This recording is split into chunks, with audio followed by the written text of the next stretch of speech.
Pues nada, buenos días a todos y a todas. Bienvenidos a esta segunda jornada de investigación en enfermedades raras. Yo soy Isabel Ortiz Garay, soy investigadora en la Facultad de Ciencias Biológicas de la Universidad. Y aunque creo que ya saben, porque tienen muchos compromisos, yo estoy aquí gracias también a que ahora es mi directora de investigación, Isabel Faraña, que me acogió, digamos, o me permitió aplicar por un contrato para incorporarme al departamento donde ella trabaja. Bueno, para mí es un gran placer estar hoy aquí, poder compartir con vosotros una parte, aunque sea pequeñita, del trabajo que realizamos en el laboratorio. Y nosotros trabajamos con una proteína que se llama protocadena 19, cuyas mutaciones dan lugar a un tipo de epilepsia que se llama protocadena 19, en inglés PE, viene de Classical Epilepsy. Y eso es porque el síntoma que define a este tipo de epilepsia son crisis epilépticas en racimo, que afectan a la práctica totalidad de los pacientes. Además de estas crisis epilépticas, pueden darse otros síntomas en diferente frecuencia y también con diferentes grados de severidad, como son discapacidad intelectual, trastornos del espectro autista, otros trastornos del comportamiento o trastornos psiquiátricos. Y todos ellos en común pues, suponen una carga importante tanto para las pacientes como para sus familias. Otra característica que es muy significativa de esta enfermedad es que se manifiesta mayoritariamente en mujeres. Aquí tenéis el árbol genealógico que les permitió en 1971 a Joubert y Hellman decidir por primera vez esta enfermedad.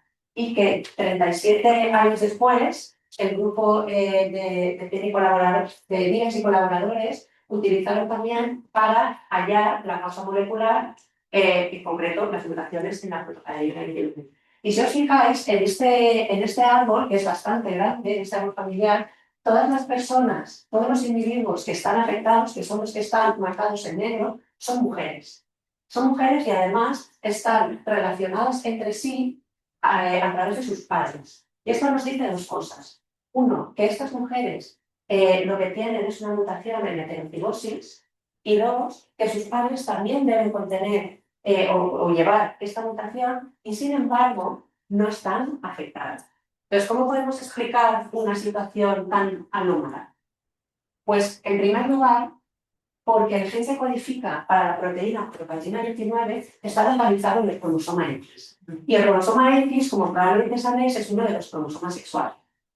En mamíferos y por tanto en humanos, la determinación del sexo es de tal forma que los varones tienen un cromosoma X y un cromosoma Y, y las mujeres tienen dos cromosomas X. Y esto plantea un problema a nivel biológico, que es que las mujeres tienen una copia más de cada uno de los genes del cromosoma X con respecto a la dosis que tienen los varones. ¿Qué se ha desarrollado, digamos, evolutivamente para solventar este problema? Pues lo que sucede es que en las células de las hembras, de las mujeres, se produce la inactivación aleatoria de uno de los dos cromosomas X. Es decir, cada uno o cada mujer tenemos un cromosoma X que hemos heredado de nuestra madre y uno que hemos heredado de nuestro padre. Y en nuestras células se van a activar al azar o bien el materno o bien el materno. Como consecuencia, si imaginamos una situación en la que tenemos una mutación en heterocigosis, es decir, uno de los cromosomas tiene la copia, digamos, correcta del gen y la otra tiene la copia mutada, al inactivarse de manera aleatoria, lo que obtenemos es una situación de mosaicismo. ¿Por qué? Porque lo que tenemos es una población de células que sí que tiene la proteína correcta y otra población de células que no. Y aplicando esto a lo que os he comentado de cómo se manifiesta la enfermedad, tenemos tres situaciones. Una situación en la que no hay mutación en la proteína, con lo cual todas las células, en este caso he puesto aquí unas neuronas que deben expresar esta proteína de lesión, la tienen y la expresan, con lo cual no hay síntoma. En el extremo opuesto tenemos a esos padres que os decía que tienen hijas afectadas, que son varones hemipigóticos, que carecen completamente de proteína funcional, de proteína protocadena 19 funcional, y que curiosamente también son asintomáticos. Y el tercer caso son mujeres heterocigotas o niñas, porque generalmente esto se manifiesta en la infancia, niñas heterocigotas y en algunos casos varones con mutaciones somáticas, donde sí tenemos esa mezcla de células o neuronas con y sin protocarina adicional funcional. Y esta situación de mosaicismo es la que está asociada con los síntomas de la enfermedad, con la epilepsia y el resto de trastornos. Para esto también se acuña un término que se denomina interferencia celular para explicar o para definir una situación en la que la ausencia de una proteína no es perjudicial para las células de manera individual, pero sí lo es a nivel tisular, a nivel de tejido, donde tenemos una mezcla de células con proteína y sin proteína.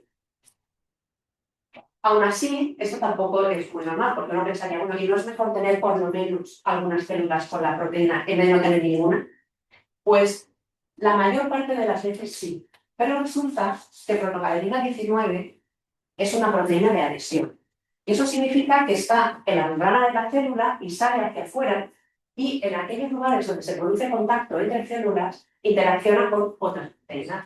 Aquí tenéis una esquemita, tenemos una parte, esta parte así larga que está en el espacio extracelular, luego atraviesa la membrana y tenemos otra parte de la proteína que se queda dentro de la célula.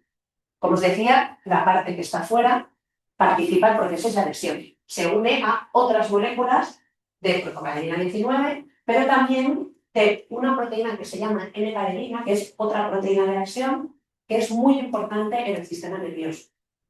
Y además también se puede unir a otras proteínas. La parte que se queda dentro de la célula también tiene función. Funciones de señalización y de regulación. Se ha descrito que interacciona con un receptor de neurotransmisores, en concreto el neurotransmisor GABA, que luego os contaré un poquito más sobre esto. Y también interacciona con un complejo que se llama el complejo regulatorio Wave, que está implicado en la regulación de la dinámica del citoesqueleto de actividad de la célula. Y os podéis imaginar que células tan complejas como las neuronas, que tienen dendritas y axones, pues el citoesqueleto es también muy importante. Además de estas dos funciones, tanto en el espacio extracelular como en el citoplasma, también se han descrito funciones nucleares. Y de esto os hablaré al final del todo, en la charla. Así que ahora no. Bueno, pues con todo esto, no es de extrañar que a lo largo de los últimos casi 20 años se haya ido descubriendo que protocarina 19 está implicada en muchos procesos que son importantes tanto para el desarrollo del cerebro como para su función. He de decir que esta es una proteína que se expresa mayoritariamente en el cerebro. Hay expresión en algunos otros órganos, pero su expresión mayoritaria es en el cerebro. Todas estas funciones, pues las podemos estudiar a nivel molecular, a nivel celular, van a tener también consecuencias a nivel de circuitos y a nivel global de redes, pues, incluso del organismo entero, que es donde veríamos pues, los fenotipos de epilepsia, las alteraciones del neurodesarrollo, etc. A nivel de circuitos, pues tenemos alteraciones en el balance de excitación e inhibición, de desincronización, conectividad alterada, es decir, las neuronas no conectan como deben. Pero yo hoy, que no me da tiempo a hablar de todo, pues he seleccionado un par, os voy a dar unas pequeñas pinceladas, voy a básicamente tocar las superficies en que se sabe y me voy a centrar sobre todo en aspectos moleculares y celulares, porque es el tipo de trabajo que nosotros realizamos en el laboratorio y con el que yo estoy también familiarizada. Vamos a empezar por el principio. Vamos a empezar por cuándo se forman las neuronas. Y en este proceso de formación de neuronas tenemos un tipo celular muy importante que son los progenitores. Son las células que se dividen y que en un momento dado fabrican neuronas. Supongo que sabréis que las neuronas, una vez se han formado, ya nunca se dividen. Pierden la capacidad de división. Entonces es muy importante generar suficientes progenitores al principio del desarrollo para asegurar que hay bastantes para dar lugar a todas las neuronas que necesitamos en el cerebro. Estos progenitores, en un momento dado de su desarrollo, expresan protocarina. Y el ratón, en un embrión de unos 12 días, se produce un cambio de manera que estos progenitores, que lo que hacían era proliferar y dividirse y fabricar más progenitores, deciden que ya hay suficientes y empiezan a dividirse de manera asimétrica. Es decir, empiezan a fabricar neuronas Y al mantenerse, cada progenitor se divide y da un progenitor para mantenerse como progenitor y un anémolo, ¿vale? Y a partir de ahí, ese proceso, digamos, es irreversible, ya nunca vuelven atrás a proliferar. Y lo que se ha descubierto, y nosotros lo hemos visto y otros laboratorios también, es que en ausencia de protocaderina 19, esa transición se produce un poco antes de lo normal. Y entonces empiezan a generarse neuronas de forma más temprana. Nosotros aquí lo vemos, la verdad es que no sé muy bien el colorida, pero bueno.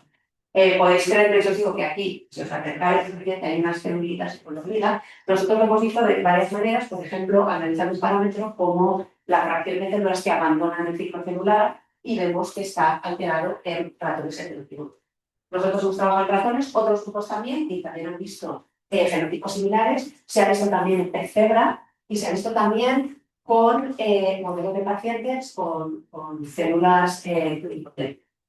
¿Qué se sabe del mecanismo? Pues poco. No sabemos cómo funciona esto. En pez cebra se ha sugerido una posible relación con una proteína que se llama RIC, una vía de señalización muy conocida en biología, que es la de Wnt y de la catequina, pero nosotros hemos analizado esta vía en estos ratones y no parece que esté alterada. Entonces, uno de los proyectos que tenemos en marcha ahora mismo es intentar averiguar cómo por qué cuando desaparece el protocaderina 19 se produce esta transición antes de tiempo.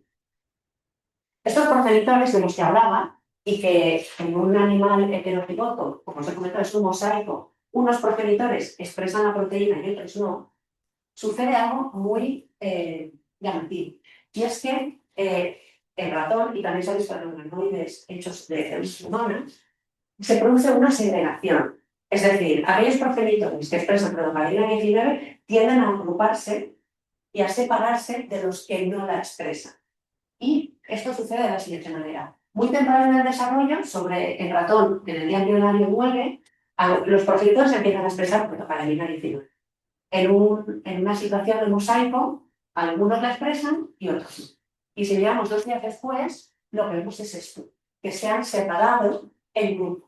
Y cuando miramos, esto es una imagen de un córtex cerebral del ratón en desarrollo, vemos esta disposición en columnas. Las columnas verdes indican zonas donde sí hay expresión de protocaderina 19 y las columnas lilas donde no hay expresión.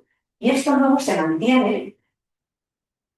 Y aquí tenemos una imagen de un cerebro postnatal de un animal de 10 días, donde todavía podemos ver todas estas columnas, en este caso las verdes, representan donde sí hay protocaderina 19 y las oscuras donde no hay. Lo que no sabemos todavía es si esta distribución de alguna manera afecta a la transmisión de señales en el cerebro. Eso es un proyecto que hemos intentado conseguir un par de veces a través de la Fundación La Caixa, que de momento pues, no hemos tenido suerte, pero vamos a seguir intentándolo, porque nos parece súper interesante esta, digamos, distribución geométrica de las neuronas. Bien, bueno, pues una vez que ya tenemos las neuronas, que ya se han distribuido, las neuronas se generan por esta zona, por esta área ya no, pero se generan por esta zona, que se mueven hacia arriba, esas neuronas van a empezar a establecer sinapsis para comunicarse con otras neuronas. Y las sinapsis en el cerebro son de dos tipos. Hay sinapsis excitatorias y hay sinapsis inhibitorias. Las excitatorias son las que activan a las neuronas. Y las inhibitorias son las que las apagan, las inactivan. Y lo que se ha visto es que el protocaderina 19, como os contaba hace un par de diapositivas, interacciona con uno de los receptores de esas sinapsis inhibidoras, que son los receptores de GABA. GABA es el neurotransmisor, digamos, inactivador del cerebro. ¿Ve? Y se ha visto que el protocaderina 19 regula estos receptores de varias maneras.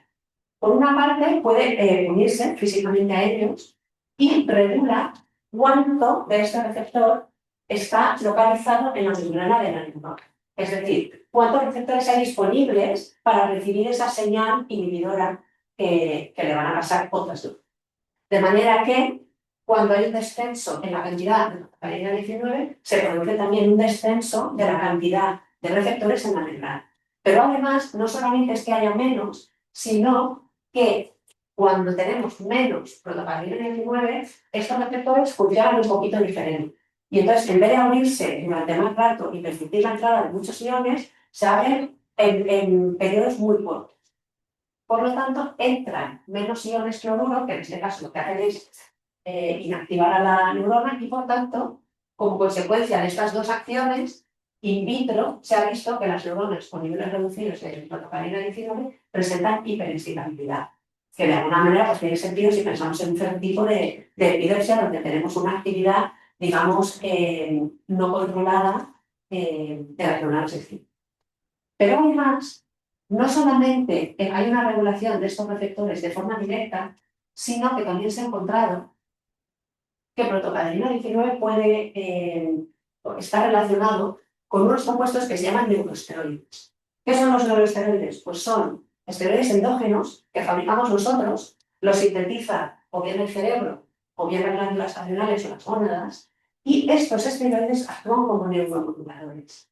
Eso significa que estas moléculas pueden unirse a receptores de neurotransmisores y alterar, modificar su función. Y algunos de ellos, como tengo puesto aquí, actúan específicamente sobre los receptores de GABA. Y uno de ellos se llama alopregnanolona.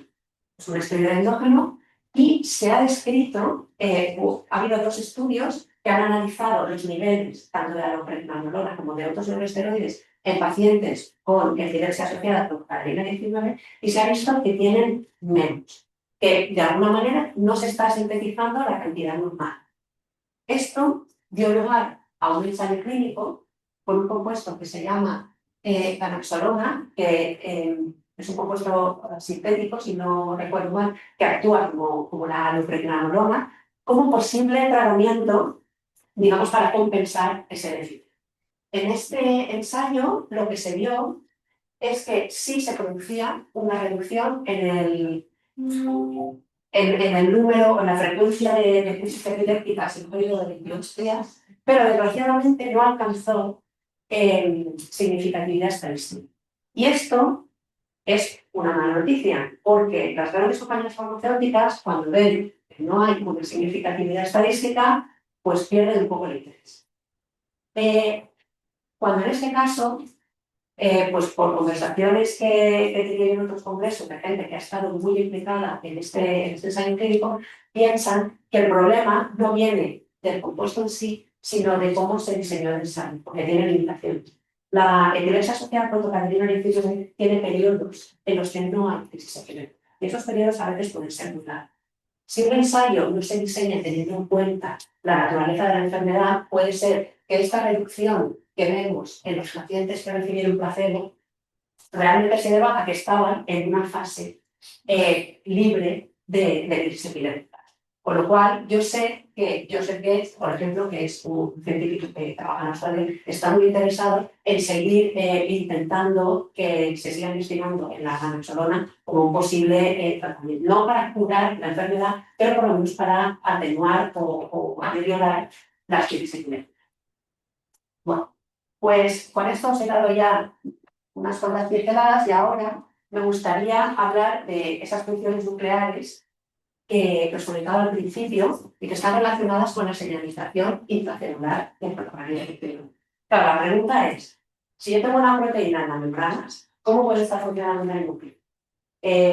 Para los que sabéis de biología, sabéis que las proteínas de membrana tienen una vía de síntesis que las lleva directamente a membrana y aquí se queda. Y en principio, por su topología, no pueden salirse de la membrana y estar libres. Lo que hemos visto con protocaderina 19, y se sabe de otras proteínas de membrana también, es que sufren un procesado proteolítico. Y esto, en el caso de protocaderina 19, sucede en respuesta a la actividad neuronal. ¿Cómo funciona esto? Pues nosotros tenemos esta proteína en la membrana de la célula y en respuesta a la actividad neuronal actúa una proteasa, que son como unas tijeras moleculares, y lo que hacen es cortar la proteína aquí, cerca de la membrana, en la parte externa. Y el dominio extracelular se libera. Y se nos queda la parte intracelular aquí enganchadita a la membrana. Esta estructura la reconoce una segunda proteasa y lo que hace es realizar un corte aquí dentro y liberar este dominio, que ahora ya no está pegado a la membrana, está libre en el citoplasma. Y este trocito tiene unas señales de localización nuclear que le permiten meterse en el núcleo. Y una vez en el núcleo, nuestra su posición era que podría alterar la expresión génica, cambiar los niveles de genes expresados en la célula. Llevábamos bastante tiempo trabajando en esto cuando tuvimos la mala suerte de que un grupo italiano lo publicó. Y entonces nosotros dijimos, ya, ¿qué hacemos? Bueno, pues seguir investigando, añadir más datos y intentar publicarlo también. Y de hecho lo enviamos ayer y espero que no. Bueno, pues en un par de diapositivas más, no lo voy a extender mucho más, voy a hablaros un poco de la función de este dominio intracelular, que lo veréis escrito en las diapositivas, es este trocito de la proteína, lo veréis escrito como PCDH19 y CD, de dominio intracelular. ¿Cómo estudiamos esto? Pues como no sabemos, los hemos buscado, pero todavía no los hemos encontrado, los sitios de corte, no podemos diseñar una proteína que no se pueda cortar. Con lo cual es muy difícil decir, voy a mantenerlo todo igual y que no haya dominio intracelular suelto por la célula. ¿Qué hemos hecho? Pues la otra opción que hacemos en este tipo de estudios, que es poner de más y ver qué pasa cuando la célula tiene demasiado. Un poco con la idea de así vamos a ver en qué funciones participa. Y para ello utilizamos una técnica que se llama electroporación in vivo, electroporación in útero, porque queremos verlo in vivo. Cuando el cerebro se desarrolla es muy complejo y poner unas neuronas en una placa de Petri nos puede dar muchas informaciones, pero no puede recapitular todos esos procesos que tienen lugar en un embrión en desarrollo. Entonces nosotros con esta técnica podemos coger un plásmido, insertarlo en esos progenitores de los que yo os hablaba antes, que van a fabricar neuronas, les pasarán el plásmido y las neuronas expresarán lo que nosotros les hemos puesto, que en este caso es el dominio intracelular, ese trocito nada más. No la proteína entera, sino solo el trocito. Y aquí tenéis un ejemplo que no se va a ver muy bien, pero me tendréis que creer. Arriba tenemos un control, todas las células que han recibido el plásmido control son verdes, y aquí las que han recibido el plásmido con el trocito también son verdes, y además aquí creo que se ve un único punto, no sé si lo veis, rojo, pero vamos, aquí hay células rojitas que son las que nosotros sabemos que han recibido esto. ¿Qué hemos estudiado? Pues hemos visto si afecta la neurogénesis, sabiendo que protocadeína 19 está implicada, pero no afecta porque no cambia el número total de células verdes que vemos, ni, digamos, el grosor del córtex. Tampoco cambia dónde se colocan esas células. Ya os he dicho que tenían que moverse un poquito, pues como veis, las dos distribuciones son especialmente idénticas. También hemos estudiado si ese exceso y los posibles cambios a nivel de expresión génica afectan a los axones de estas células, a dónde mandan y a dónde conectan. Tampoco hay diferencia. Estas células que están en las capas altas de la corteza proyectan al otro lado del cerebro. Esto realmente es una sola rodaja, lo que pasa es que esta parte está más expuesta porque si no esto es muy débil, ¿vale? Pero como veis, no hay diferencias, proyectan donde toca, hemos hecho un análisis cuantitativo, no hay. Y bueno, pues vamos a ver la forma de las neuronas, su morfología. Estas son, a mayores aumentos, esas neuronas verdes que yo os enseñaba antes, y como son verdes, pues podemos trazarlas y ver pues, cómo son sus hembritas, etc. Y hemos estudiado pues, cómo de ancho es ese árbol dendrítico, cómo de complejo es, cómo de largas son las hembritas. No hay diferencias. En este punto estábamos ya un poco desesperados, diciendo, bueno, no tiene ninguna función, entonces, ¿para qué se produce este proceso proteínico? Y se nos ocurrió que estas neuronas excitatorias del córtex tienen unas estructuras que se llaman espinas dendríticas, que son como unas pequeñas protuberancias que salen, es lo que se ve, la línea negra es una dendrita y esos puntitos negros que se ven a los lados son las espinas. Y las espinas dendríticas son importantes porque ahí es donde tienen lugar las sinapsis excitatorias. Es decir, si tú tienes más espinas, tienes más sinapsis. Si tienes menos espinas, tienes menos sinapsis. Y lo que vimos es que aquellas neuronas que sobreexpresan el dominio intracelular de protocadeína 19 tienen menos espinas, tienen una densidad de espinas por longitud de densidad menor. Y esto afecta tanto a las dendritas apicales como a las basales, a las de la parte de arriba de la neurona como a las de abajo. Claro, sabiendo que está en el núcleo, nosotros habíamos hecho, este dominio está en el núcleo, habíamos hecho un análisis transcriptómico que no os voy a enseñar y nos habían salido una serie de genes alterados. Entre ellos, los genes XLR, que son unos genes con los que no trabaja prácticamente nadie, pero que tuvimos la suerte de que hace años el laboratorio de Marta Riego en Madrid los había relacionado ya con la regulación de las espinas dendríticas, en un contexto completamente diferente. Entonces diseñamos un experimento combinando nuestra electroporación in útero con una metodología que se llama RNA-SCOP, que nos permite cuantificar la expresión de los genes, y vimos si esos resultados que nosotros habíamos obtenido in vitro también los veíamos in vivo en el cerebro. Y efectivamente lo que pudimos comprobar es que las neuronas que sobreexpresan el tejido intracelular de la cadena 19 tienen una mayor expresión de los genes XLR. Y ya para cerrar el círculo y comprobar si las dos cosas estaban realmente relacionadas y regulaban la densidad de espinas, hicimos lo que se llama un experimento de rescate, que consiste en, tenemos aquí la posición control, esto es la densidad de espinas que queremos encontrar si no tocamos nada. Luego tenemos las neuronas que sobreexpresan el nivel intracelular, que sabemos que reduce la densidad, que lo podemos volver a ver aquí. Y después tenemos una tercera condición donde, por una parte, sobreexpresamos el nivel intracelular y, por otra parte, utilizamos RNA de interferencia para evitar ese incremento en la expresión de los genes XLR y ver si así podemos recuperar la densidad de espinas o no. Y efectivamente es lo que pudimos comprobar para el gran línea nuestro. Y esto lo que nos dice es que cuando nosotros generamos ese dominio intracelular, cuando la célula lo fabrica, va al núcleo, aumenta la expresión de los genes XLR3 y, de alguna manera que todavía no sabemos, eso conduce a que se reduzca el número de espinas. Y nos parece muy interesante porque esto no lo hemos demostrado, es una hipótesis, pero si el dominio intracelular se genera como consecuencia de la actividad neuronal y su función es reducir el número de espinas y por lo tanto reducir el número de sinapsis, esto nos indica que podría ser un mecanismo para mantener un equilibrio y que si la neurona está recibiendo muchas señales activadoras y se está produciendo mucho dominio intracelular, es decir, bueno, vamos a recortar unas cuantas sinapsis para no recibir tanta excitación. Bueno, pues esto es lo que os quería contar. Sobre esto hay un póster también de mi doctoranda Victoria, que está por ahí sentada a mi lado. Y si os interesa, pues os podéis acercar en la hora de café y os contará un par de detalles.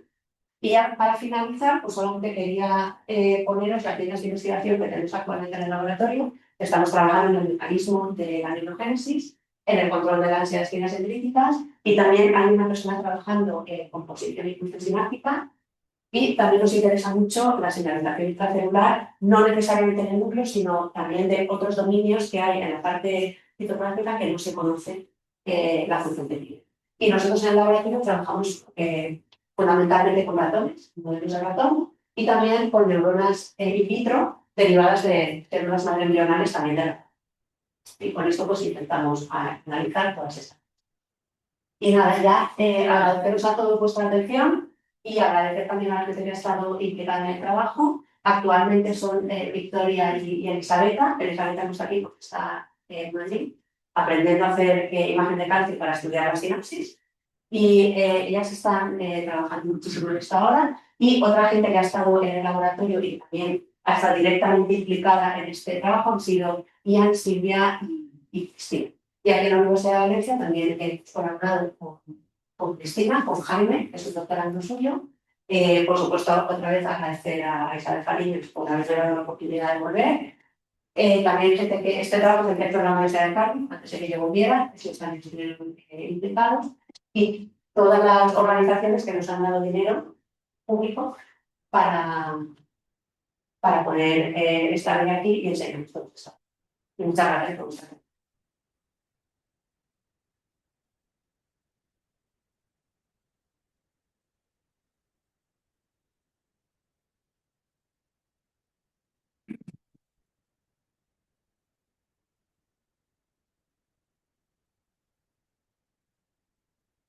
Muchas gracias, Isabel.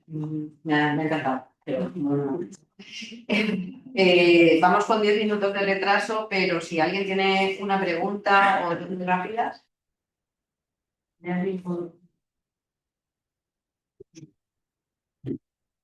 Es una obviedad, yo creo, bastante, pero la formación de la aparición del movimiento celular depende de visita a la gama secretasa. No se puede inhibir directamente la gama secretasa, entiendo, porque controla el procesado de muchas otras proteínas, pero ¿hay algún dato de especificidad? ¿Tiene alguna, lo digo por si algún inhibidor de gamma secretasa que no fuese demasiado fuerte, sí que preferencialmente pudiese inhibir el procesado de la propagandina?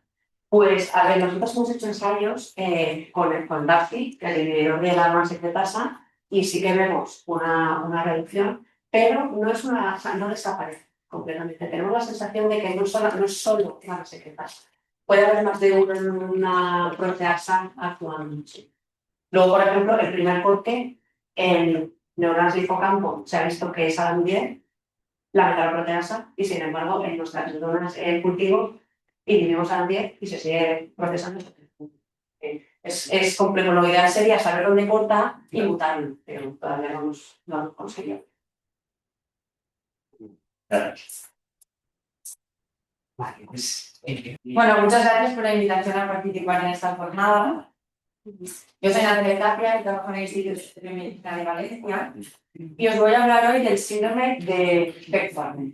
Lo que me gustaría empezar a explicar hoy es que este síndrome está debido a mutaciones en este gen, pero que es muy importante identificar exactamente cuál es el fallo molecular que da lugar, o sea, qué pasa cuando el test no funciona, porque eso explica las manifestaciones clínicas y esto es esencial a la hora de diseñar un tratamiento.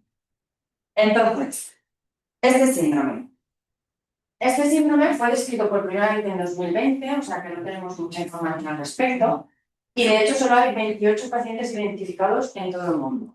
Pero como os explicaré después, creemos que realmente no es así, que hay muchos más. Se debe a mutaciones tanto dominantes como recesivas, pero en ningún caso se pierde la función total de T3. Esto es muy importante. Si alguien nace con mutaciones en cada alelo, que se pierde totalmente la función, esa persona muere en las 24 horas de vida, que es lo que le pasa al ratón, que ahora el modelo de ratón que nosotros tenemos y que ahora os explicaré. O sea, T3 está definido como un gen altamente intolerante a la pérdida de función. Y la sintomatología, pues dependiendo de cuánto es esta pérdida de función, la sintomatología en los pacientes es una u otra, pero en casi todos son discapacidad intelectual y retraso del desarrollo. Entonces, en nuestro laboratorio lo que estamos haciendo es intentar saber qué hace T3.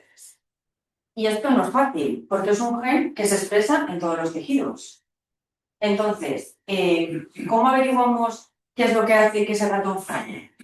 Entonces, primero que todo, tengo que mencionar muy brevemente lo que es la epigenética, que seguro que todos lo sabéis, que la epigenética engloba un conjunto de mecanismos que controlan la expresión génica sin cambiar la secuencia de la ADN. Y hay varios mecanismos, como por ejemplo mecanismos de RNA, el código de las histonas o las modificaciones covalentes de los nucleótidos. Una de las más conocidas es la 5-metilcitosina. Esta diagrama es un poco técnica, pero lo que solo quiero que veáis es que la 5-metilcitosina, en general, donde está, ese gen no se expresa. Esa es la idea que nos tenemos que ver. Y lo que hace T3 y las otras Ts, que está T1, T2 y T3, lo que hacen es que la oxidan a 5-hidroximetilcitosina, formil, a 5-carboxy, que esto es lo que permite que se demetile. De tal forma que cuando las Ts no funcionan, hay unos genes que se deberían de expresar que no se expresan. Y eso es lo que lleva a la enfermedad, o eso es lo que origina la enfermedad. Pero el problema es que T3 regula muchos genes. Entonces lo que tenemos que identificar es cuáles son esos genes clave que son los que originan la enfermedad. Entonces, en nuestro laboratorio lo que estamos intentando saber es cuál es el mecanismo molecular, qué es lo que falla cuando T3 no está. Y para eso tenemos un ratón que es T3 knockout, que lo hemos generado en el laboratorio. Que es una forma bastante común de intentar averiguar la función de un gen. Tienes un ratón, le quitas el gen y ves qué pasa. Y en nuestro caso, el ratón se muere. Y se muere en las 24 horas después de nacer. Entonces, cuando en una misma camada tú ves los knockouts y los wild type, no hay ninguna diferencia. De hecho, una cosa que quiero decir es que todos los datos que voy a mostrar son de embriones 18 días después de la fecundación, porque como el ratón muere al nacer, los tenemos que coger antes. Entonces, lo que hacemos es una cesárea 12 horas antes del nacimiento. Y entonces estos son 18,5. Entonces, lo que hicimos fue coger esos embriones, cortarlos todos en secciones, mandarlos a un instituto que son especialistas en analizar Athenis knockout y ver si encontraban alguna anomalía. Pues, un defecto en el corazón, un defecto en el cerebro. No encontraron nada. Entonces ¿y ahora qué hacemos? Porque ¿por dónde tiramos? Es un gen que se expresa en todos los tejidos. Entonces lo que hicimos fue coger estos embriones y mirar, cuantificar la marca. O sea, este T3 es una enzima que es catalítica y hace esta marca, de nombre tan raro que os he dicho, que es dihidroximetilcitoxina. Entonces lo que vimos fue cuantificar esa marca en los ratones y comparar el knockout y el wild type. Y lo que vimos es que la mayor diferencia de marca estaba en el epitelio intestinal, que así de entrada nos parece un tejido como muy interesante. Pero lo que quiero decir es que nosotros hemos trabajado con el epitelio intestinal como modelo para encontrar cuál es el fallo de T3. Es decir, si en ese tejido es donde la diferencia es más grande, quiere decir que en este tejido T3 tiene un papel más relevante, lo que nos facilitará identificar cuál es la función de ese gen. Entonces, el epitelio intestinal, gracias a Dios, es un epitelio bastante fácil si no tienes experiencia en ese tejido, porque es una monocapa. Las stem cells, que es en lo que nosotros en nuestro laboratorio tienen experiencia, están localizadas en la cripta. A partir de aquí empiezan a diferenciarse en la progenie, que son enterocitos, células enterotoxinas o goblet, y a medida que se diferencian de forma lineal, o sea, a medida que van migrando hacia la punta de la vellosidad, cada vez están más diferenciadas. Podemos seguir la progresión de diferenciación, lo cual es muy útil. Entonces, aquí no se ve muy bien, pero esto es una tinción de la marca dihidroximetilcitoxina. Y en las stem cells no hay marca y a medida que las células se van diferenciando, lo van acumulando y la mayor parte de la marca está en la punta de la vellosidad. Entonces, en este punto quisimos ver si esto correlacionaba con la expresión de T3. Y entonces lo que hicimos fue un experimento de fluorescencia, o sea, un experimento de privación in situ con sondas fluorescentes de RNA-SCOPE, que lo que nos permite es cuantificar cuántas moléculas de mRNA hay por célula. Entonces lo que hicimos fue, en diferentes cortes, estudiamos cada tipo celular del epitelio intestinal. Entonces tenemos en cada corte un multiplex con 4 sondas. Una del marcador específico de cada tipo celular, que puede ser la célula troncal intestinal o las goblet, la enterocrina o anterocitos, más T1, T2 y T3. Cuantificamos las moléculas de mRNA y tenemos este tipo de gráficas, casi muy brevemente. Esto es número de copias de bilin 1, que es un marcador de enterocitos, que cuando un enterocito, cuanto más diferenciado está, expresa más bilin 1. Y estos son marcas de número de copias de T3. Y lo que vimos es que solo había correlación positiva entre T3 y la marca de enterocitos. El resumen de esto es que T3 se expresa solo en los enterocitos, ¿vale? En un tipo celular. Y que cuanto más diferenciada está esta célula, porque tiene más bilin 1, más T3 tiene. Esto quiere decir que la mayor diferencia la mayor función que tiene T3 será en las células más diferenciadas, en los enterocitos más diferenciados. Entonces nuestra pregunta es, ¿qué le pasa a los enterocitos diferenciados cuando no tienen T3? ¿Qué les pasa? Y para contestar a esa pregunta hicimos un single cell RNA-seq. Tenemos 6.000 células wild type y 6.000 knockout. Los dividimos en clúster en función de sus marcadores. Aquí tenemos las células troncales intestinales, las goblets, los enterocitos. Si solo mostramos las células wild type, lo que vemos es que hay 4 clústeres que desaparecen. Estos 4 clústeres son clústeres solo de células knockout. Si mostramos solo las células knockout, hay 4 clústeres que desaparecen. Estos clústeres son solo wild type. Esto sí no tiene mucho sentido, pero si cambiamos la representación y lo ponemos en esta representación que se dice, que se conoce como pseudotime trajectory, lo que tenemos es que vemos las células qué progresión siguen en el proceso de diferenciación. Aquí tenemos las stem cells, y las stem cells, las células troncales intestinales, se diferencian en el linaje secretor o en el linaje enterocito. Estos son los clústeres que son únicamente de las células knockout y estos son los que son de las células wild type. Si esto lo pintamos solo como wild type azul o knockout rojo, lo que vemos es que las células focales intestinales no hay diferencias entre el wild type y el knockout, porque no expresan T3, porque no tenía marca 5-hidroximetilcitosina. Las células secretoras tampoco. Pero los enterocitos normales, fisiológicos, se diferencian siguiendo esta trayectoria y los knockouts se diferencian de una forma aberrante. Entonces, la pregunta ahora es, ¿qué diferencia a un enterocito wild type fisiológico de uno aberrante? Entonces, para contestar a esa pregunta, hicimos un estudio ontológico. Y lo que vemos es que los que están más afectados son las mitocondrias y los lisosomas. Pues ya hemos ido a algo. Cuando T3 falla, lo que parece que falle es o los lisosomas, o las mitocondrias, o las dos. Entonces, en el trabajo que hemos publicado recientemente nos centramos en las mitocondrias. Entonces, nosotros no teníamos experiencia en mitocondrias, tuvimos que buscar colaboradores que supieran de mitocondrias, y lo primero que nos dijeron es mirar si hay diferencias a nivel de morfología. Entonces, lo que hicimos fue mirar la morfología de las mitocondrias en la base de la vellosidad donde están las células troncales intestinales. Las mitocondrias tienen una morfología inmadura, más pequeña, más redonda, y en la punta de la vellosidad. Todas las mitocondrias son más elongadas. Esto es porque está descrito que en la vellosidad intestinal las células, a medida que se diferencian, son más deficientes de la fosforilación oxidativa. En cambio, cuando miramos las mitocondrias en un T3 knockout, no hay diferencias en las stem cells entre el wild type y el knockout, lo cual tiene sentido, porque no expresan T3, porque a nivel transcripcional hay un overlap, un solapamiento perfecto. Pero cuando miramos las células diferenciadas, se mantienen igual que las stem cells, no maduran. O sea, tenemos un fenotipo que aparentemente mitocondrial. Entonces, vale, las mitocondrias les pasa algo. Vamos a ver exactamente qué les pasa. Entonces, lo que hicimos fue volver al single cell y mirar todas las unidades de todos los complejos mitocondriales y ver cómo se expresaban. Y lo que vemos es que hay muchas unidades del complejo 1 y del complejo 5, que es la ATP sintasa, que se expresan menos en el T3. No voy a entrar en todo el estudio bioquímico que hicimos del complejo 1, al final no había diferencias, pero cuando fuimos al complejo 5 nos encontramos algo un poco sorprendente. La verdad es que fue un momento muy chulo, porque yo no sabía, bueno, yo no había estudiado mitocondrias desde la carrera, o sea, tuve que empezar otra vez como de nuevo, y yo no sabía que la ATP sintasa, el complejo 5, para ser funcional tiene que formar dímeros.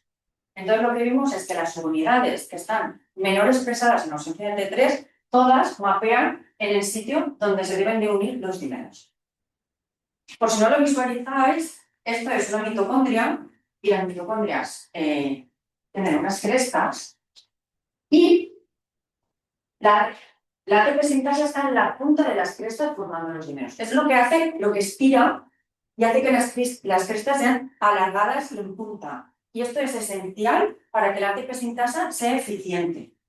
Entonces, como veis, no solo forman dímeros, sino forman filas de dímeros que se llaman oligómeros. Entonces, cuando fuimos a cuantificar la formación de dímeros y oligómeros, lo que vimos es que en el knockout los dímeros están muy disminuidos en relación al wild type y los oligómeros han desaparecido. Entonces, esto tiene que tener una repercusión en la actividad de la ATP sintasa. Entonces, cuando fuimos a medir la actividad de la ATP sintasa, lo que vimos fue una reducción del 60% de la actividad. Entonces, ahora esto, vale, o sea, tenemos la mitocondria, que la ATP sintasa funciona menos. Tiene que tener una repercusión a nivel de metabolismo muy fuerte. Entonces, lo que decidimos fue mirar el metabolismo de las células en ausencia y presencia de T3. Pero claro, como habéis visto, hay una diferencia muy grande entre la base de la vellosidad y la punta. Nosotros queríamos medir el metabolismo en la base y en la punta. Entonces, ¿cómo lo hacemos? Entonces, tuvimos suerte de encontrar un colaborador que nos lo midió por metabolómica espacial. Entonces, no sé si estáis familiarizados con esta técnica, yo no lo estaba, por eso creo que es importante explicarlo. Esto es una sección, en este caso es un ejemplo de cerebro, ¿vale? Y esta sección la ponemos en un porta. Entonces, en ese porta añadimos una matriz. Y esa matriz lo que hace es que absorbe los metabolitos de la sección en la posición en la que están. Es decir, si yo aquí tengo el metabolito 1, se absorbe a la matriz aquí.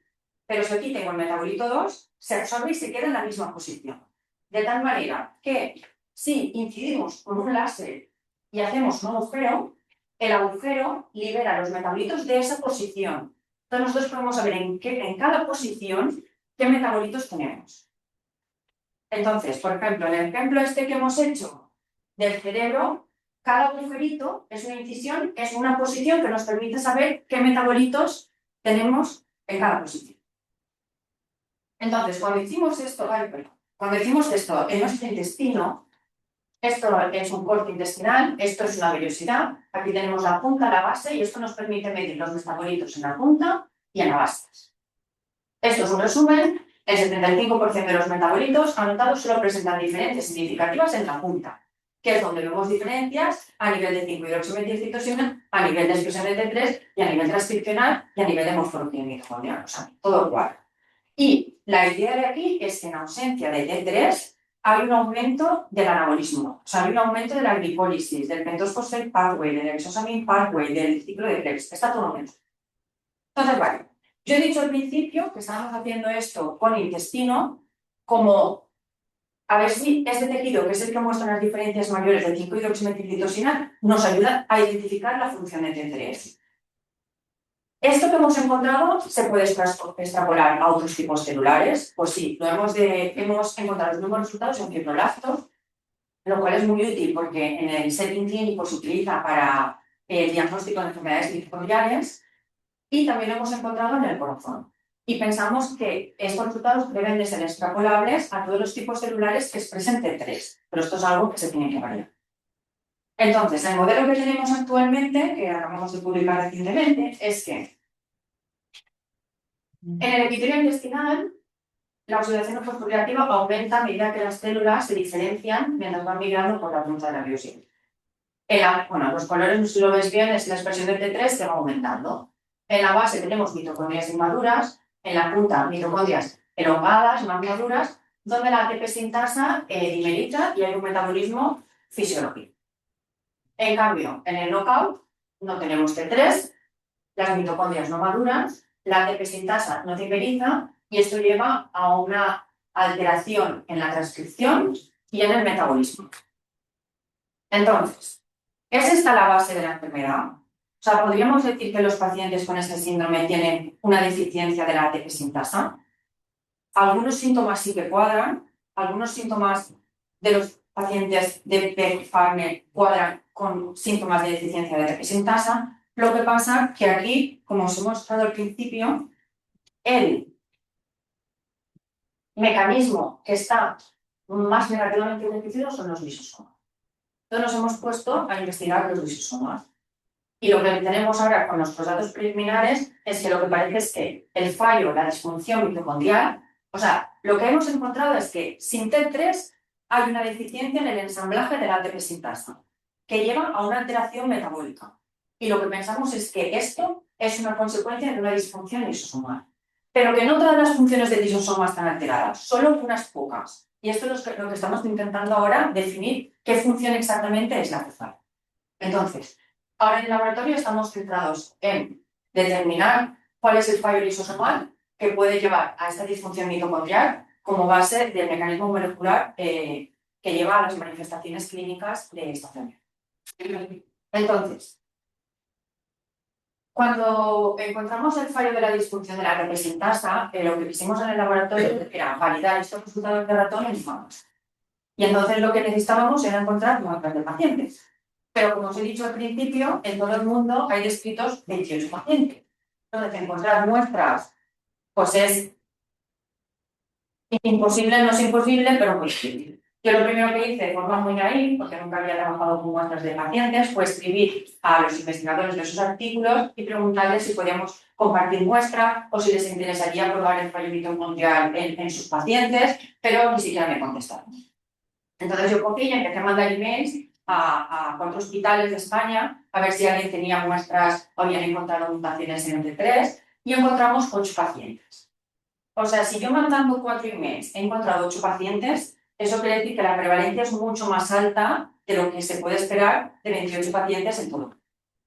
Y entonces, a mí me ocurrió una cosa, me da un poco de vergüenza decirlo, pero es que yo ya sabía que o sea, un médico llega a un paciente con una mutación, pero igual esa mutación no está descrita. O sea, ese médico, ¿cómo sabe si esa mutación es patogénica o no? Yo lo sabía, pero nunca me había parado realmente a pensarlo. Pero claro, ahora tengo 6 pacientes con mutaciones que no están descritas. Y entonces, para esos pacientes, ¿esas mutaciones son la causa de la enfermedad o no? Y entonces me paré a pensarlo y digo, es muy fuerte, ¿no? Porque nunca, una cosa tan obvia, y nunca me había parado a pensar en que existían unas cosas que se llamaba variantes de significado incierto, que cuando a un médico o a un geneticista le llegan, pues no sabe cómo interpretar eso.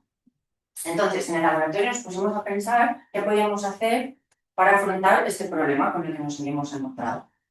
Y entonces, en mi instituto hay mucha gente que trabaja con estructura, pero yo siempre los había visto como gente así como un poco aparte, que nunca había hablado casi con ellos ni nada, ni entiendo muy bien lo que hacen, pero me puse a hablar con ellos y entonces me dijeron, que no sabía, que se ha estimado que el 60% de las mutaciones lo que hacen es que las proteínas sean inestables. Eso quiere decir que no se plegan como toca, la célula lo detecta y las degrada. O sea, la mayor parte de mutaciones lo que hace es que las proteínas no son estables. Pero la forma clásica de hacerlo es ir introduciendo mutaciones, hacer un western y ver si es más estable que el wild type o menos y no sé, no me acababa de convencer.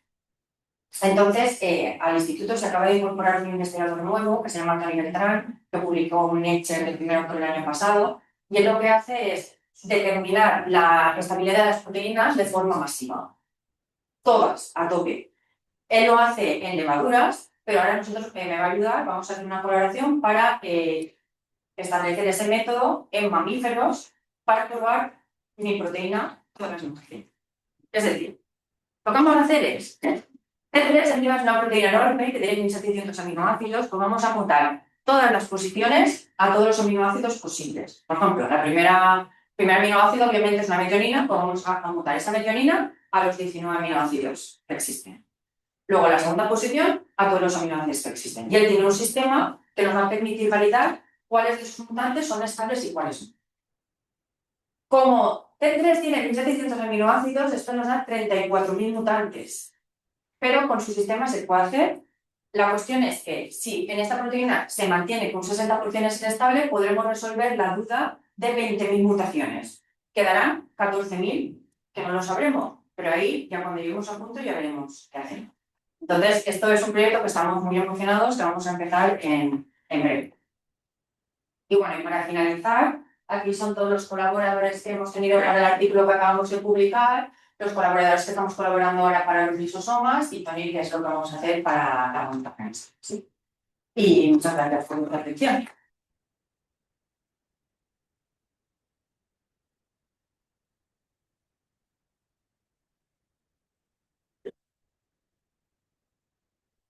Bien, interesante. Como he dicho antes, vale, una pregunta para José.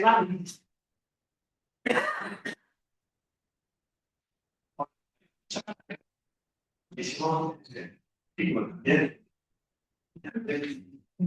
A mí cuando habláis de tomar siempre bastante la duda de qué pasa con la autofagia, qué pasa con mi autofagia, los defectos que ves que se desarrollan, activos la autofagia.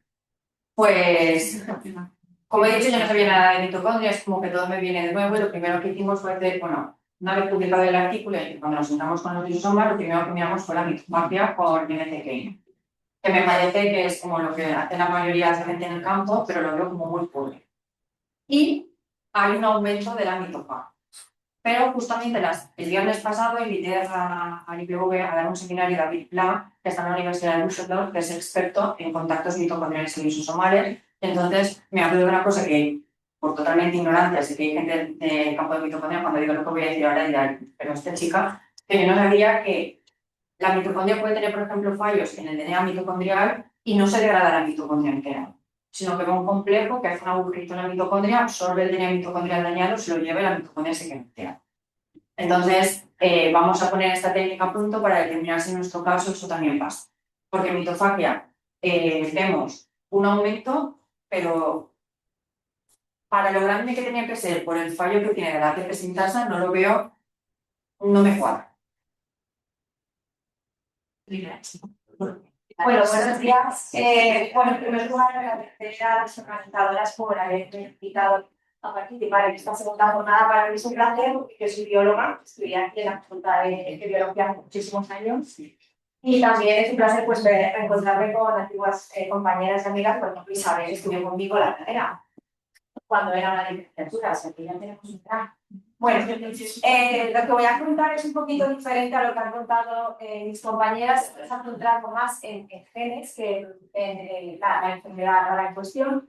Yo voy a hablar un poco de terapias agnósticas al gen. Y bueno, cualquier duda, si no da tiempo ahora, pues ya luego me toca en descanso. Yo soy la responsable del grupo de fisiopatología y terapia de enfermedades de la visión y también soy miembro del ciber de enfermedades raras. Lo primero que quería mostrar es esta diapositiva. Esta diapositiva que refleja lo que vería un paciente de las enfermedades que nosotros estamos estudiando, que son las distrofias hereditarias de la retina. Estos pacientes, una de las cosas que les va a ocurrir es que su campo visual disminuye y acaban viendo en visión en túnel, que se dice. Entonces, de la frase esta, según el estadio en el que se encuentra la enfermedad, esto sería lo que vería una persona cada vez enfermedad y esto sería lo que veríamos el resto. ¿No? A medida que vaya aumentando, vaya progresando esta enfermedad, cada vez verían más. Esta es una frase de una chica que tiene una de estas enfermedades, porque son un grupo heterogéneo de enfermedades, y que es youtuber bueno, toque, y es súper interesante porque ella da cursos de maquillaje y no ve. O sea, enseña a otras mujeres maquillas. Entonces, dice, no es la ceguera lo que me limita, sino la forma en la que el mundo está diseñado. Antes de continuar, tengo que decir que tengo conflicto de interés porque soy cofundadora de una empresa que se llama Biotech Nutrition Research que comercializa un producto nutracéutico para esta enfermedad. Bien, ¿qué es lo que estudiamos nosotros? Las degeneraciones hereditarias de la retina. Vamos a repasar un poquito lo que es la retina. Aquí tenemos el ojo y en la parte posterior del ojo, esta zona amarilla sería la retina. Si miramos a más aumentos, aquí tendréis la retina que está perfectamente estructurada en capas nucleares y capas flexiformes. La retina es como la ventana del sistema nervioso central. En esta zona de aquí encontramos las células fotorreceptoras que tenemos de dos tipos, tenemos conos y bastones que nos permiten ver en oscuridad, ver en blanco y negro, ¿no? En distintas escala de grises, también nos permiten ver los colores. Y luego en esta zona de aquí tendríamos el epitelio pigmentario. Aquí se ve a más aumentos. En la retina es donde ocurre el proceso de fototransducción. Cuando llega la luz, llega hasta el final del ojo, la parte posterior, y esa señal luminosa se va a convertir en una señal eléctrica. ¿Quién hace que se convierta en una señal eléctrica y que acabe llegando a nuestra corteza, a la zona visual? Precisamente estas células de los conos y los bastones, con la ayuda del epitelio pigmentario. Pues bien, en estas enfermedades son estas células las que se encuentran afectadas. Las degeneraciones hereditarias de la retina son un grupo bastante heterogéneo de enfermedades que van a dañar la retina. Son enfermedades degenerativas que producen la pérdida progresiva de la visión. Tenemos casi unos 300 genes implicados hoy en día y tienen todo tipo de herencia, autosómica dominante, recesiva, bigalaria, histocondrial. Las principales células son, como he comentado, los fotorreceptores, conos y bastones y también el epitelio pigmentario, aunque en menor grado. No existen apenas tratamiento para este grupo de enfermedades y la mayoría de los enfoques terapéuticos están dirigidos a enlentecer o ralentizar la progresión de la enfermedad. Los síntomas varían, depende del tipo de distrofia de retina que tengas, pues si te afectan los conos vas a perder primero la visión central y la agudeza visual, o como he mostrado en la imagen del principio, si se afectan tus bastones, entonces cuando vas a tener una pérdida de la visión periférica. Bueno, pues dependiendo del tipo de distrofia de retina que tengas, tendrás unos síntomas al principio u otros. En aquí lo que podéis ver es, bueno, esto está un poco desactualizado porque es de 2021, pero en cada círculo había genes asociados a estas enfermedades. Hoy en día ya hay en torno a los 300. Y este círculo más grande englobaría la retinosis pigmentaria, que es la enfermedad que nosotros estudiamos en el laboratorio. La retinosis pigmentaria, o RP, como decimos para que sea más corto, es la principal degeneración hereditaria de la retina. Es una enfermedad rara, pero dentro de las raras no es tan rara. Hay una de cada 3.500 personas tiene esta enfermedad. En España se calcula que hay unas 15.000 personas afectadas de retinosis retinosis pigmentaria. A pesar de ser una enfermedad genética, con una elevada heterogeneidad genética, a día de hoy hay más de 125 genes, se ha observado una inflamación y un estrés oxidativo crónico que se postula que exacerba la progresión de esta enfermedad. Y digo esto porque nosotros nos centramos precisamente en intentar reducir estos procesos celulares, por eso son terapias agnósticas. También existe una elevada heterogeneidad clínica. Aquí, por ejemplo, existe el fondo de ojo de un paciente con estípulas óseas y con menos vasos sanguíneos. Y aquí tendríamos cómo verían en retinosis pigmentaria, porque en retinosis lo primero que se afectan son los bastones, por eso tienen visión, van perdiendo la visión periférica y ven en túnel. Solo existe un tratamiento para esta enfermedad aprobado, que se llama Luxturna y es una terapia génica para uno de los genes, que es el RM65. Pero recordad que hay más de 125 genes y aproximadamente el 40% de los pacientes no tiene diagnóstico molecular. ¿Qué quiere decir? Que se ha diagnosticado la retinosis por las distintas pruebas oftalmológicas que se les hace, pero no saben cuál es el gen que tienen afectado, por lo tanto no pueden optar a una terapia génica. La aproximación terapéutica va a depender mucho del fenotipo y del estadio en el que se encuentre la enfermedad. Aquí veis, bueno, otra vez, esto sería cómo progresa la enfermedad retinosa pigmentaria. Primero tienen una pérdida de la visión nocturna porque se afectan los bastones, luego van perdiendo la visión periférica y finalmente pierden la visión central, que es por muerte de los conos.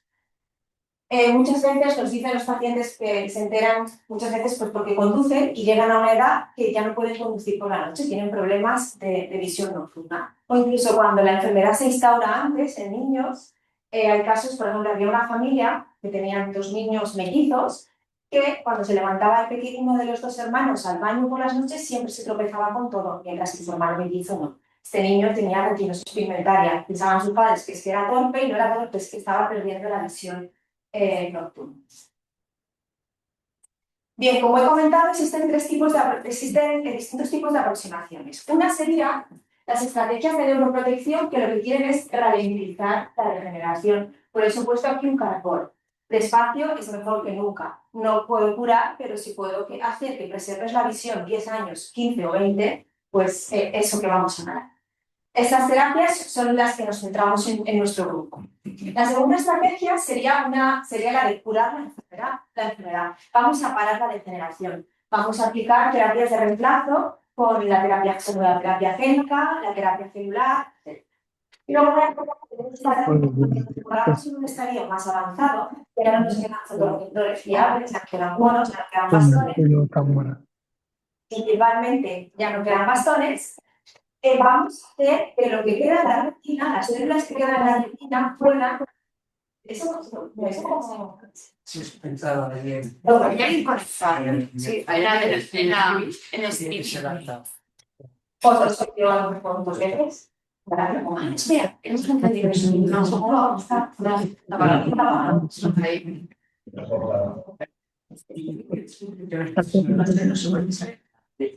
bueno, sí. Y el tercer caso sería. A ver, ¿y si te pones aquí? No, porque ahí no pasaba, ¿no? A ver. Perdón, perdón, me caiga. Y el tercer caso sería cuando ya no quedan fotorreceptores en la retina, que son las células sensibles a la luz, y vamos a hacer que todas las células de la retina adquieran la función que tenían los fotorreceptores, bien con osteogenética o bien estimulando eléctricamente la retina.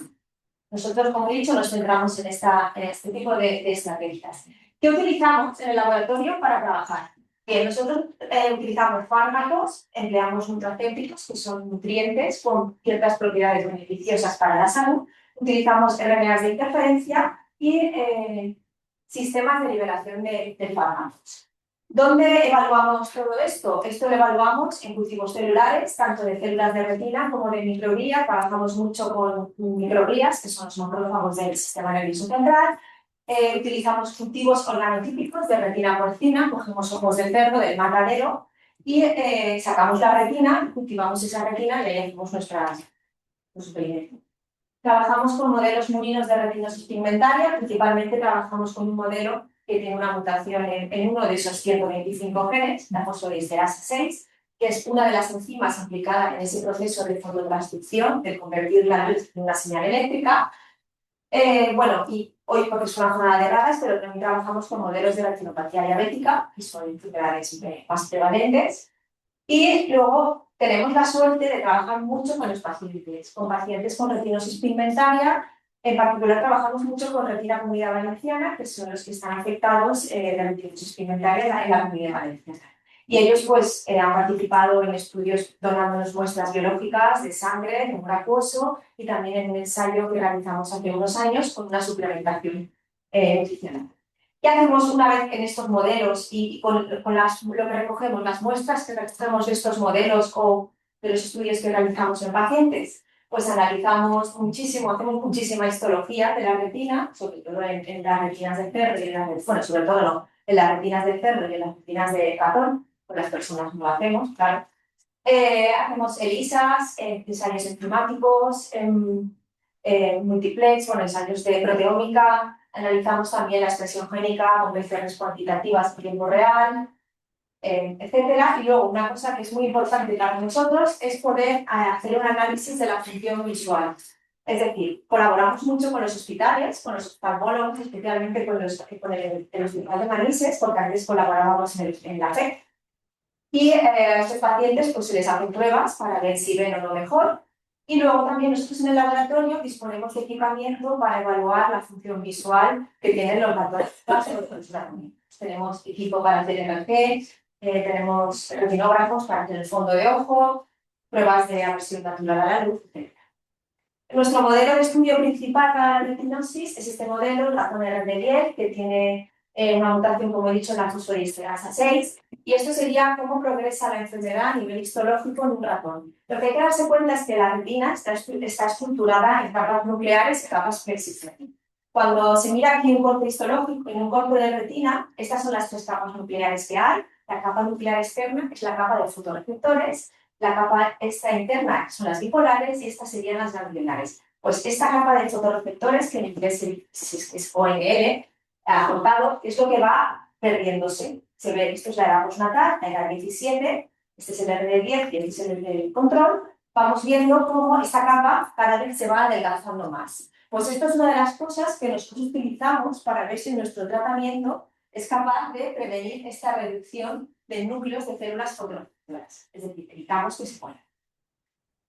Hemos ensayado distintas estrategias terapéuticas. Voy a contaros dos, pero con dos enfoques diferentes. Si me paso de tiempo, me avisáis. O sea, me avisáis. Voy a intentar ir lo más rápido posible. Tenemos una estrategia terapéutica basada en antioxidantes, que serían nutracéuticos antioxidantes. Os voy a comentar primero esta, pero desde un punto de vista diferente, menos científico, que también es científico, pero un poco más emprendedor, empresarial.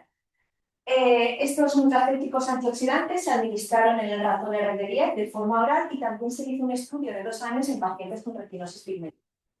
El segundo que os voy a contar es uno que está basado en terapias antiinflamatorias, en concreto con el uso de anticuerpos anti-TNF alfa. El TNF alfa es una proteína, es el factor de necrosis tumoral alfa. Aquí os mostraré los estudios que hemos hecho en ratones, el intento que hicimos de ensayo clínico en pacientes y lo último, un estudio en ratones, pero ya utilizando nanovehículos. Y con esta parte de aquí ya no me da tiempo.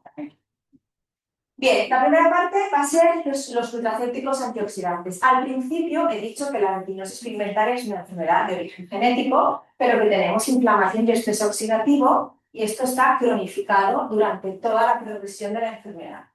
Cuando los fotorreceptores empiezan a degenerar con las mutaciones, en este caso son los bastones, pues esta degeneración va a producir una respuesta en el ambiente que rodea, o sea, dentro de la retina. Esto va a producir la activación de la microglía, de los astrocitos, de la glía de Müller, y va a haber una liberación de sustancias perjudiciales, como serían, bueno, va a haber radicales libres del oxígeno, del nitrógeno, se van a liberar quimioquinas, citoquinas y también factores neurotróficos para proteger a esa retina. En este caso nos centramos en la parte que sería del estrés oxidativo. Esto es un poco la historieta de cómo empezó el producto nutracéutico que finalmente nosotros llevamos al mercado.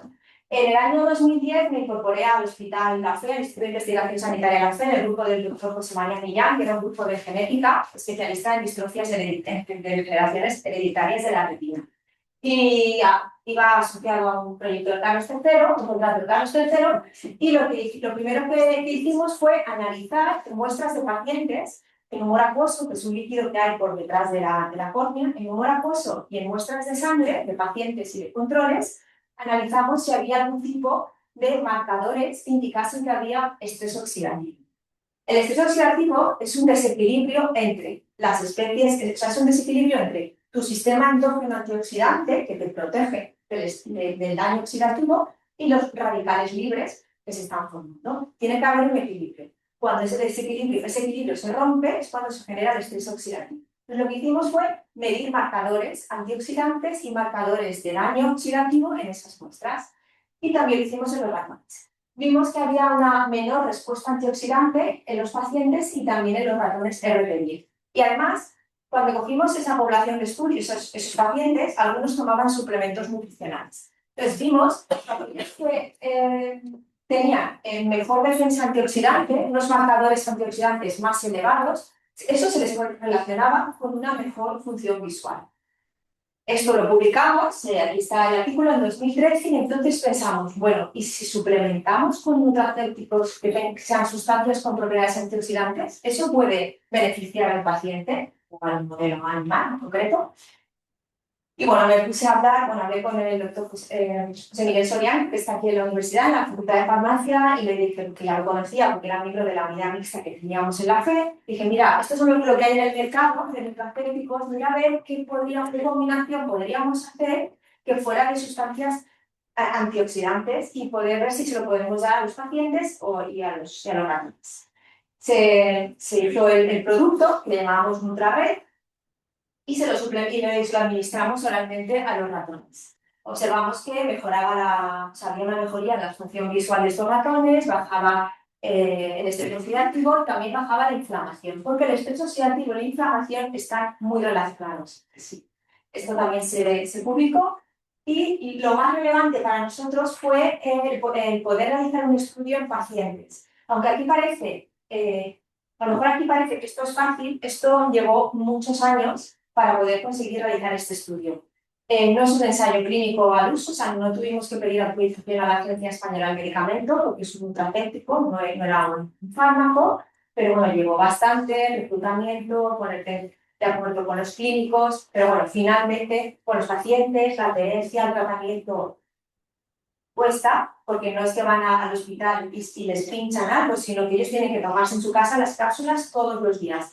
Pero bueno, logramos el estudio, estamos súper agradecidos a Retina Comunidad Valenciana, que nos ayudó a realizarlo, y durante 2 años se tomaron este nutracéutico. Era un estudio aleatorio doble ciego, nosotros no sabíamos quién tomaba qué, hasta que se abrió el estudio después de cuando estábamos haciendo la estadística, hubo un momento que el estadístico me dijo, a ver, A y B, en algún momento me tienes que decir qué son. Y bueno, entonces hablé con la única persona que sabía qué era y ya abrimos el estudio ya abrimos el ciego y lo que vimos es que los que estaban tomando el nutracéutico tenían una progresión más lenta de la enfermedad que los que estaban tomando placebo. Y esto se publicó aquí, este fue en el 22. Entonces, con esos resultados, ¿qué queríamos? Pues queríamos que el nutracéutico saliera al mercado, porque no tienen tratamiento, básicamente solo está el de la terapia génica recomendada. Intentamos que saliese al mercado, pero ¿qué pasa? Estamos hablando de una enfermedad rara que va dirigida a un grupo pequeño de usuarios. Nos costó mucho y al final, pues gracias a familiares de pacientes, gestores y investigadores, nosotros mismos lo que hicimos fue crear una empresa. Creamos la empresa Biotech and Nutrition Research, hicimos todas las acciones necesarias y constituimos la empresa en el 2022 y desde octubre de ese año pues se está comercializando el producto que le dimos el nombre de Reciprotec. Ahora, antes de acabar con esta parte, os he puesto como 2 diapositivas de lo que es la parte más, que veis la parte un poco menos científica, más de la traslación, para que veáis un poco, no es tan sencillo, pero que al final se puede hacer. Nosotros, como he dicho, empezamos la investigación inicialmente, empezó en 2013 con ese estudio que he comentado, de que los pacientes realmente tenían una alteración en el estado redox y pensamos en hacer este producto. Hicimos una validación preclínica en los RD10 y luego se me ha movido la meca. Y luego hicimos la validación en los pacientes, pero tuvimos que pasar los comités éticos, consultar a la Agencia Española del Medicamento, el reclutamiento de los pacientes, muchísimas charlas para explicar. El ensayo duró 24 meses, es una duración bastante larga, pero eso, como creo que ha comentado antes Isabel, hay que tener en cuenta las características de la enfermedad. Ya comentaba de un ensayo clínico que lo habían descartado. Bien, pues hay que tener en cuenta a estos pacientes, por suerte, la enfermedad regenera lento, de forma normal. No podemos hacer un ensayo que dure 6 meses porque no vamos a tener no vamos a ver ningún efecto a nivel de la función visual. Tuvimos que esperar 24 meses, o sea, 2 años, para que hubiera la repercusión, si es que la había, en la función visual, en este caso en el electroretinograma multifocal. Luego, el análisis estadístico, teníamos 1000 variables, un estadístico que se dedicó a ello, de la FEN. Luego, el desarrollo, ¿no? Como la parte de la búsqueda de los socios, la creación de la empresa, buscar un laboratorio de fabricación a terceros, toda la logística, cómo se gestionan los envíos, bueno, una serie de cosas hasta que realmente tienes en marcha el producto. Entramos en lanzadera, también estuvimos 8 meses en lanzadera. Se lanzó el producto, como decía, en 2022 en un congreso. Esto es la foto del congreso. Bueno, aquí está el doctor José María Millán, y aquí estoy yo, hace 4 años. Pero bueno, tener en cuenta que esto tiene sus dificultades. La primera, es una enfermedad rara. Por desgracia, no interesa tanto como sería, no va a interesar tanto a las empresas. Por eso al final tuvimos que montar una nosotros. No es una enfermedad que sea muy agresiva, no es como a lo mejor otras enfermedades de tipo neurológico muy discapacitantes o que afectan más a niños. Ellos van perdiendo la visión de manera progresiva. Y eso hace que a lo mejor no se perciba como una urgencia para los pacientes ni para el Sistema Nacional de Salud. Pero implica mucho dinero realmente. Las personas se gastan dinero en comprarse distintos productos nutracéuticos, se gastan dinero en rehabilitarnos, o sea, su casa, reorganizarla para la discapacidad que tienen porque van perdiendo la visión. O a veces no pueden valerse por sí solos y tienen una persona, algún familiar que deje de trabajar o reducir su jornada. Comprarse ayudas ópticas, etc. Hay un gasto ahí también. Luego, es un mercado muy competitivo el de los nutracéuticos. Si uno va a las páginas web, hay nutracéuticos de todo tipo. Hay una regulación bastante estricta, a pesar de no ser un fármaco, los nutracéuticos tienen regulación.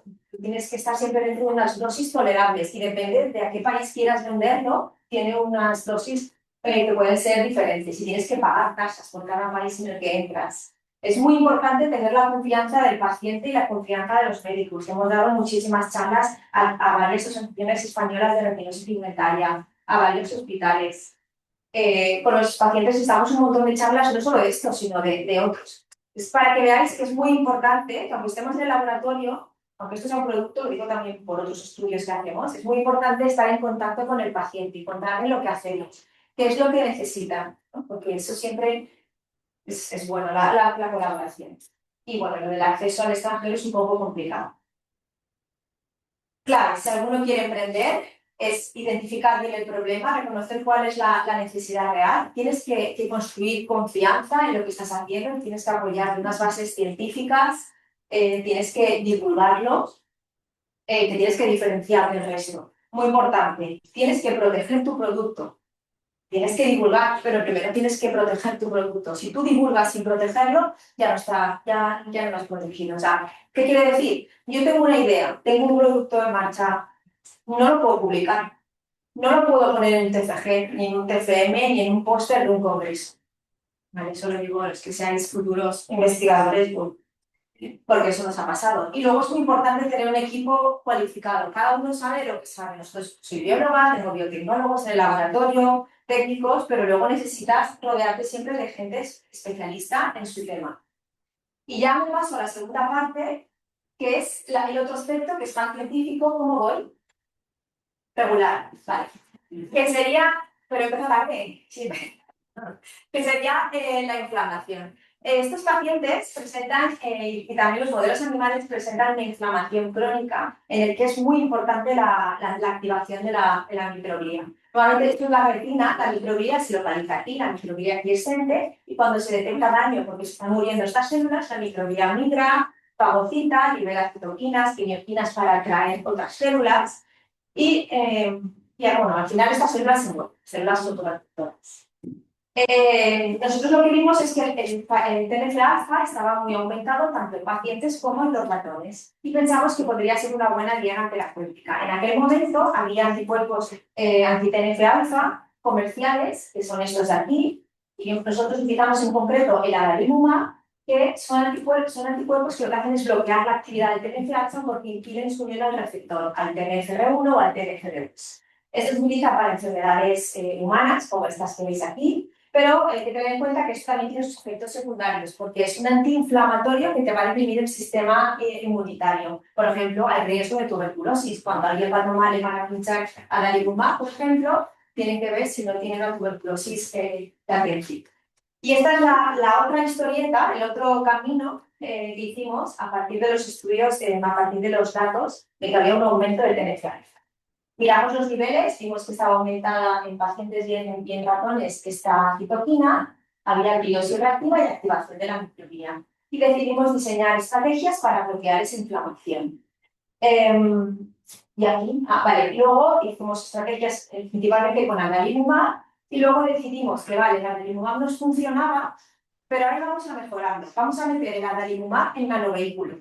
Y vamos a administrar ese fármaco, en lugar de pinchando, vamos a dárselo en forma de gotas, forma de polillo para que llegue a la retina.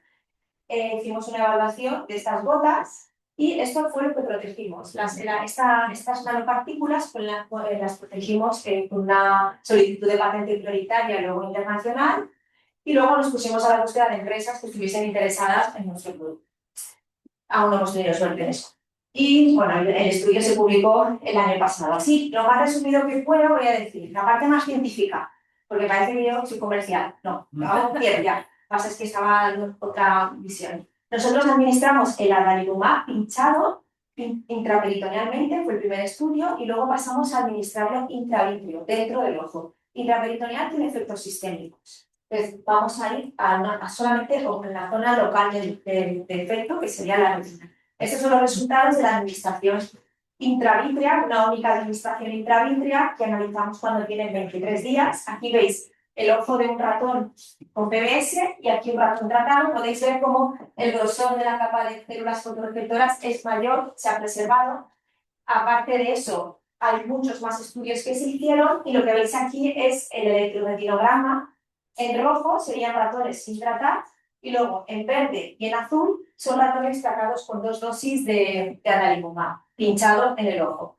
¿Qué es un electroretinograma? Bueno, es este equipo de aquí, lo que se hace es, también se hacen las personas, te ponen unos electrodos en la superficie de la córnea y estimulamos con distintas intensidades de luz. Esa luz llega a la retina y da una respuesta eléctrica y tú puedes medir esa respuesta eléctrica. Pues esto sería la respuesta eléctrica. Vemos que los ratones pinchados intravítreamente con el fármaco veían mejor, ¿no? Una mejor función eléctrica, pero eso tiene sus contraindicaciones porque son intravítreas y eso es un poco lesivo.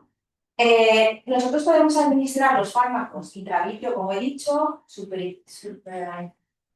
intraperitoneal, pero lo ideal sería poder administrarlo en forma de gotas, que se administrase y llegase hasta el final. Pero ¿qué pasa? Hay muchas barreras que tenemos que pasar.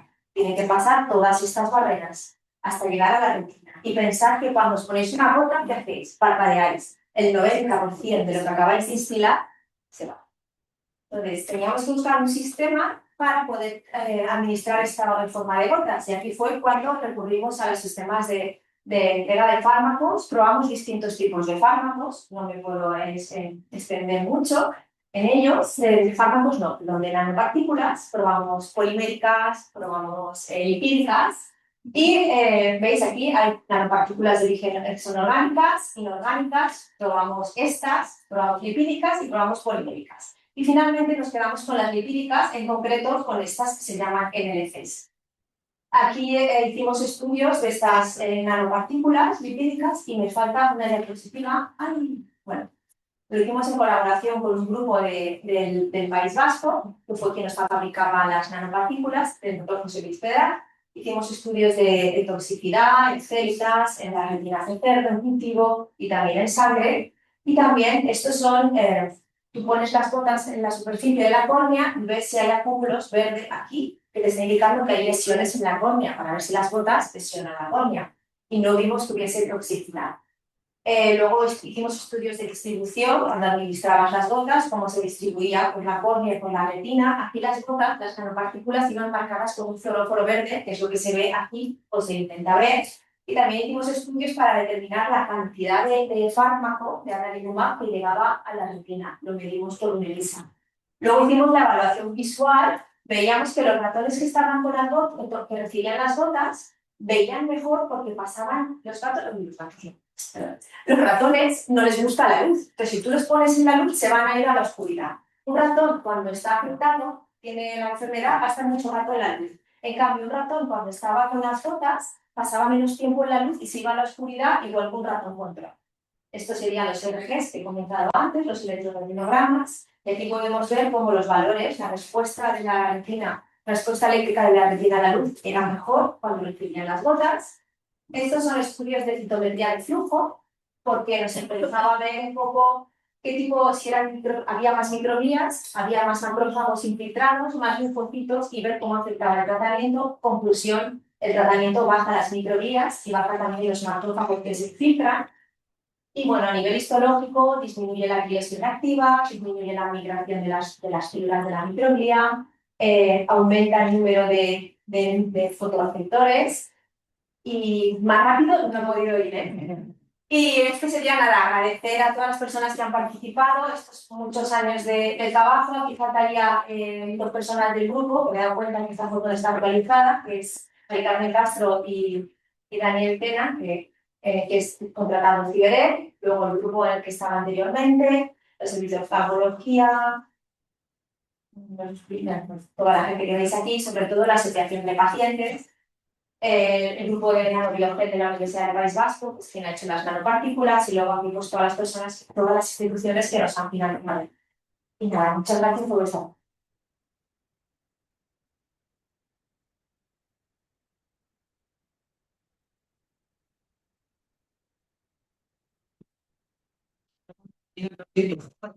Súper bien, muchas gracias. Has pedido tantos datos que Ya, muchas gracias. Una pregunta muy rápida. Nada, muy cortito. Muchas gracias por la charla muy interesante. El adalimumab es uno de los fármacos más vendidos. Quiero decir que pertenece a las funciones tan diversas.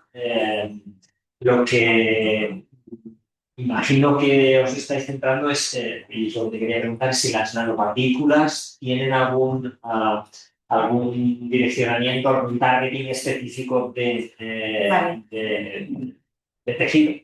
Sí, a ver, el tema es que cada nanopartícula va a admitir una serie por ejemplo, las NLCs, que son las que utilizamos, podemos meter proteínas.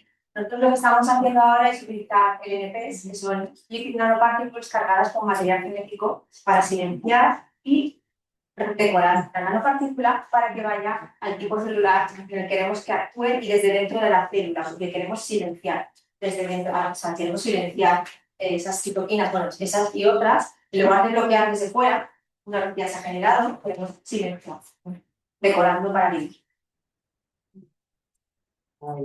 Estamos en otro nivel ya, ¿no? Nada, gracias. Muchas gracias.